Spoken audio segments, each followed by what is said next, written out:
23 आणि 24 मध्ये फरक बघा काय आहे का.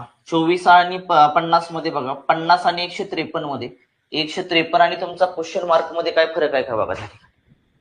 मला सांगा 23 ला जर तुम्ही 1 ने गुणलं, 23 एके 23, 23 अधिक 1 केलं तर किती आलं, 24 आलं राजा.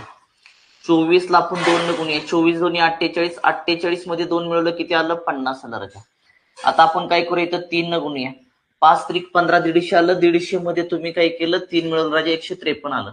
इथं कितीनं मल्टिप्लाय करायचं, 4 ने, आणि किती मिळवायचं, 4 मिळवायचं राजा.